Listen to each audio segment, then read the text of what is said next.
Connor, and today we're going to be making cream cheese roll-ups.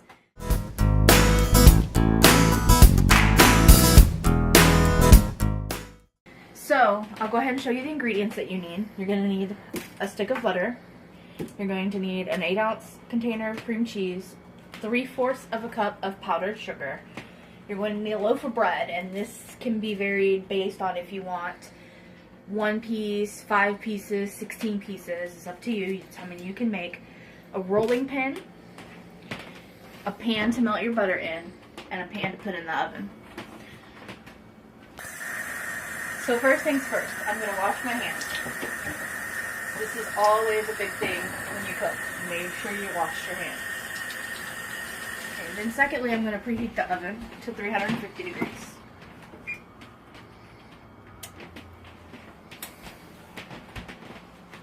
While I'm making the stuff in the mixer, I'm going to be melting the stick of butter that you're supposed to have.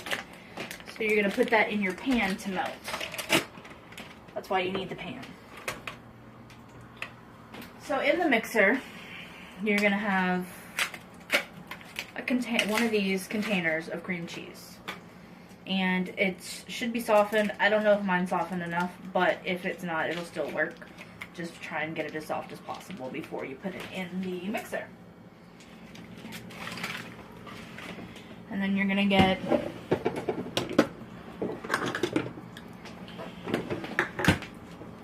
I usually add my paddle to my blender first so that I'm ready to go. Then I'll add my sugar.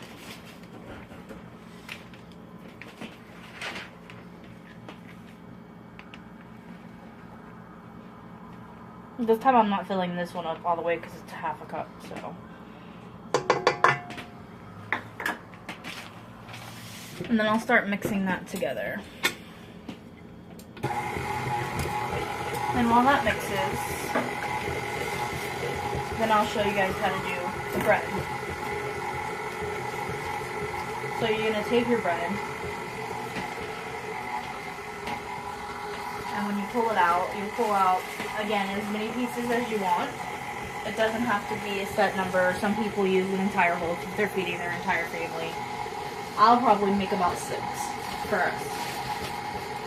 So once you do that, you're going to close your bread back up to kind of lay it out of the way. And for each piece, you have to do the same thing. You have to cut off the edges with a sharp knife. If you have a cutting board, use it. I'm not using one right now. So, you know, that's your preference. Because you're going to have to use the rolling pin to flatten them out pretty thin. So I put everything over on the side that needs to be trashed, and then I just kind of roll it as thin as possible. So that when you go to roll it up, it's really thin. And then I'm checking the mixture. Looks good and creamy. I'm gonna actually thread this for just a minute to get it good and whipped.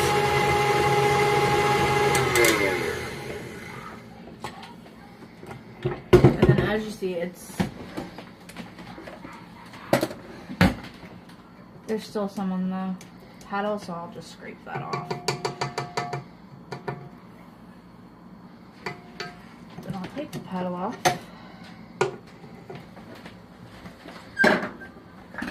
And what you have left, you take your I have mini spoonula, as I call them. You'll take it, get a good bit on there, like so, and then you'll spread it on top of these. On the top, this is like going to be the inside of what you're doing.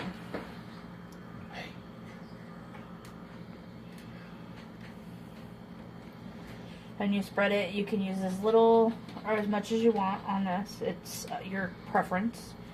I'm doing quite a bit just because I like cream cheese. So then when you're done, you're just going to roll it up kind of tight, like a jelly roll. Like so. check your butter to see if it's melted. It's not all melted yet, so I'm going to use tongs when I get ready to dip these. Actually, I may not need all this butter, but I'll still melt it just because I can probably use it in something else. And then what I'll do is I'll dip it. I'll roll it around on both sides, on all sides, like so. And then I'll stick it on the sheet pan there.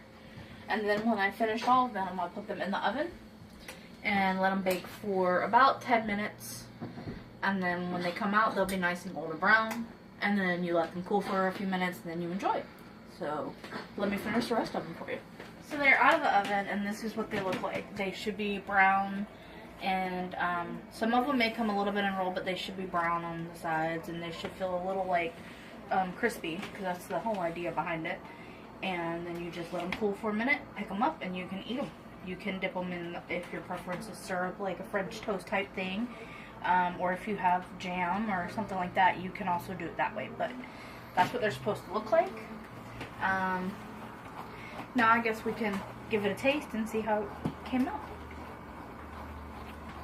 So here goes.